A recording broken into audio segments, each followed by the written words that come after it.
What's going on, guys? You're here at Draw Spud. I'm Spud Reed, and in this video I'm going to be showing you how to use watercolor pencils to do a drawing. I'm showing an example of a portrait I did of my father. Right here you can see I have a reference photo of him. I'm just going to show you how to use watercolor pencils and how I did my portrait with them.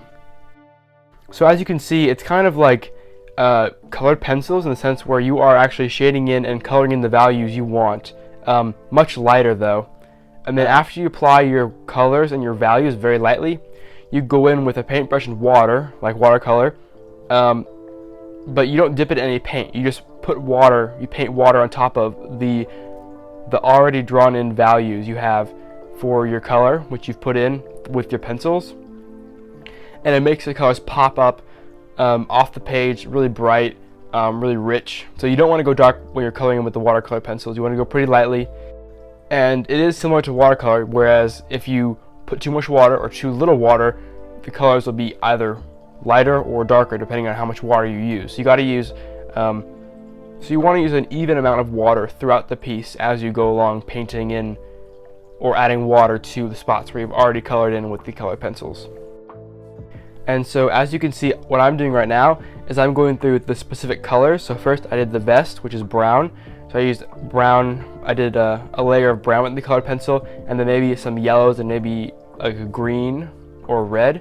And then I did it very lightly, so you could barely see it. There was like green and reds in there. It just looked like very tan and very light. And then I added the water and it made it pop.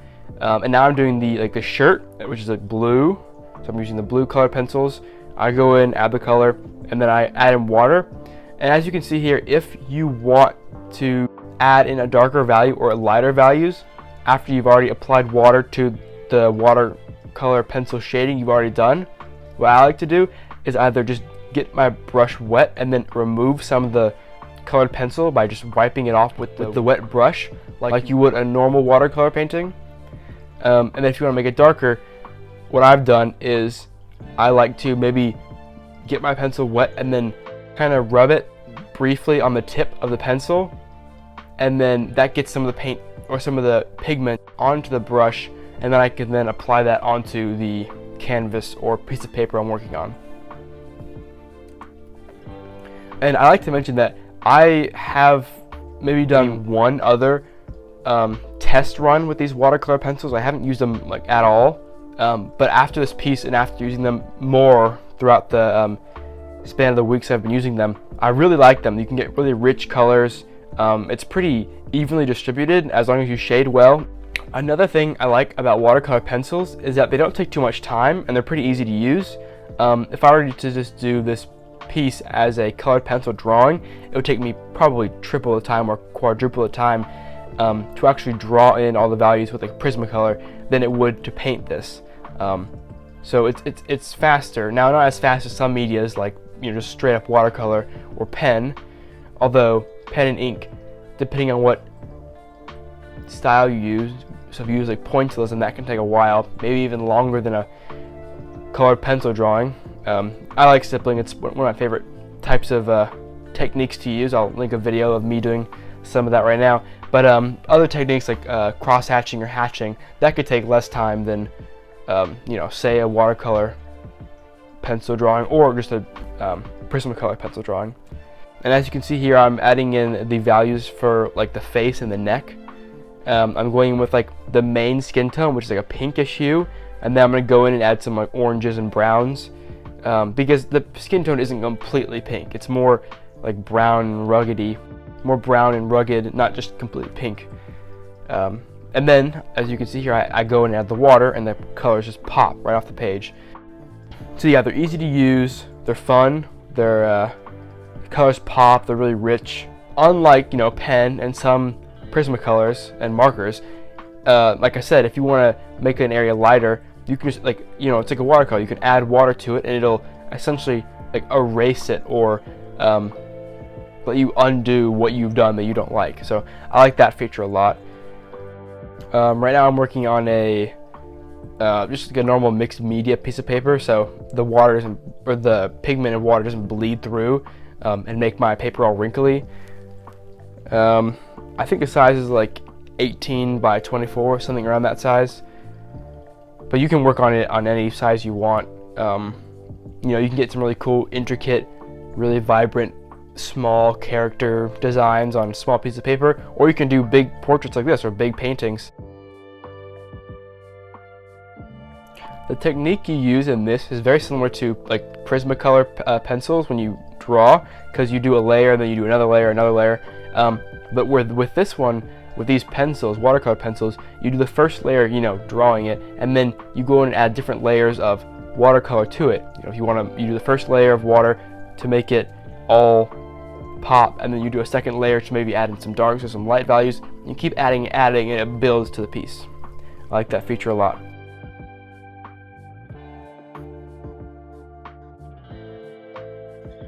Alright, so this is what I have so far. I think it looks pretty good. Face is pretty well done. Shirt, a lot of colors in the skin, reds, yellows, stuff like that. And I have to do the background, and I don't know about that. If this background messes up this piece, I'm gonna be so mad. But I don't know about the background, because it could just mess up the whole thing. I don't want to make the piece more saturated in the background. I don't want it to draw attention away from the cowboy. Okay, this is gonna be rough. And yeah, so like I said, the background for this piece specifically, I want to focus more. I want the focal point to be more of the character, and something that might be hard to do with watercolor pencils specifically is create like a blurry-ish background, or a less saturated background. I guess just you could use a ton of water, but that would just make it lighter. That wouldn't make it less vibrant.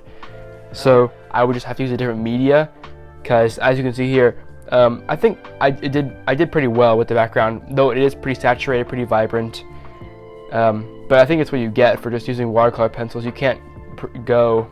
I don't think you can go like non-saturated. It's just how the pencils work. You know, how the pigment is applied to the paper.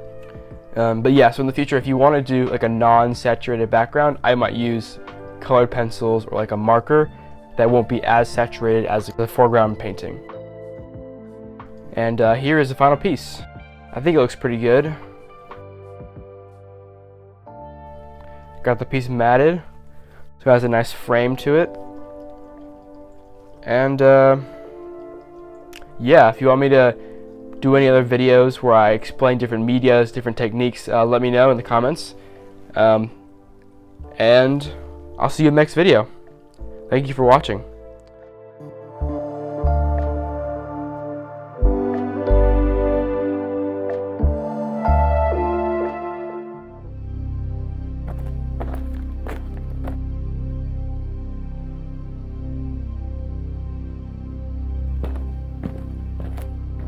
That video was great.